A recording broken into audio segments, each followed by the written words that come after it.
Et Olivier, ce matin, la presse israélienne revient sur ses propos jugés scandaleux prononcés par le vice-ministre de l'économie.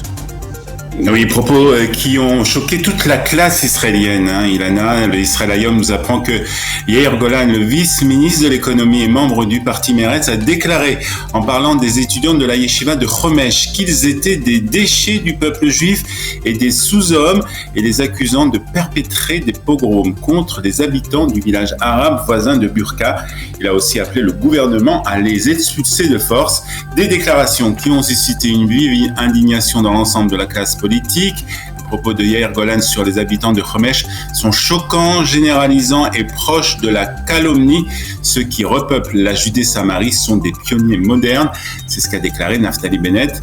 Les habitants de Judée-Samarie ne sont pas des sous-hommes, comme le vice-ministre Yair Golan, membre du gouvernement Bennett, l'a prétendu aujourd'hui. Les habitants de Judée-Samarie sont des pionniers sionistes qui repeuplent la terre de nos ancêtres, a de son côté déclaré l'ancien premier ministre Binyamin Netanyahou. Déclaration reprise ce matin par le Israël Hayom. Et il faut dire que ce n'est pas la première fois que cet homme politique a des propos jugés choquants. Oui, le Haaretz nous le rappelle ce matin, en 2016, alors que Yair Golan était l'adjoint du chef de l'état-major de l'armée, il avait déclaré le jour de Yom HaShoah que la droite israélienne menait le pays vers une société similaire à l'Allemagne des années 30, propos qui avaient été aussi condamnés à l'époque par l'ensemble de la classe israélienne, la classe politique israélienne. Yair Golan a fait carrière sur la comparaison entre Israël et les nazis, et le voilà qu'il emploie des termes du vocabulaire nazi envers des citoyens israéliens, a quant à lui déclaré le journaliste de la 12e chaîne Amit Segal. Et puis ce matin, toute la presse revient sur cette tragédie, cet enfant de 4 ans tué par des balles perdues dans un village arabe. De quoi était-il coupable ? C'est la question que pose ce matin le Yediot Ahronot et publie en première page la photo du petit Omar, qui a donc été tué hier par des balles perdues alors qu'il était en train de jouer devant les yeux de sa mère. C'est la première victime de la violence dans le secteur arabe, nous explique ce matin le Yediot Ahronot.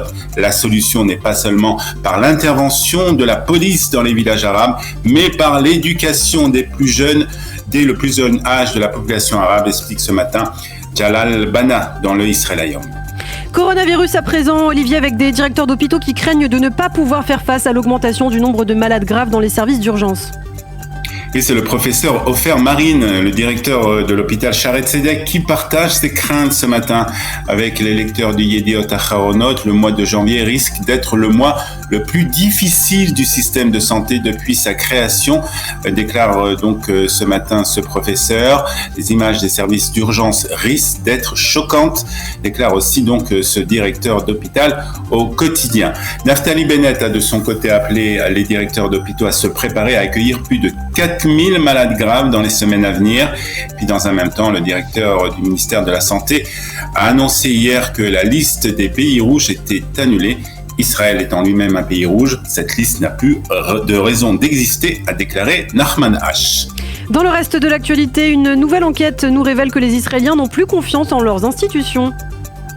Une enquête qui est reprise ce matin par l'Israël Hayom et par le Yediot Ahronot. Le quotidien gratuit nous dit que même si elle a gagné quelques points, la confiance envers le gouvernement reste extrêmement bas. Seulement 27% des Israéliens font confiance à l'actuel gouvernement. Chute aussi de la confiance envers la Haute Cour de justice avec 41% en 2021 contre 42% en 2020. Et puis Yossi Yoshua, dans le Yediot Ahronot, nous explique que le public israélien a toujours confiance en l'armée israélienne, même si cet indice de confiance a connu une chute drastique en 2021. 90% des Israéliens faisaient confiance à Tsahal en 2019.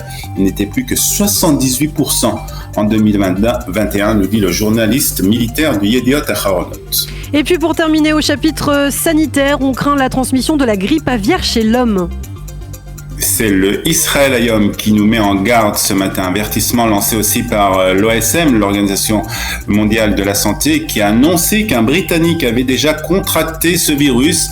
En Israël, ajoute l'Israël Hayom, des milliers de volailles ont été tuées par la grippe aviaire et le risque que l'épidémie se propage à l'homme est réel et très préoccupant selon le professeur Amnon Lahad, président du Conseil national israélien pour la santé.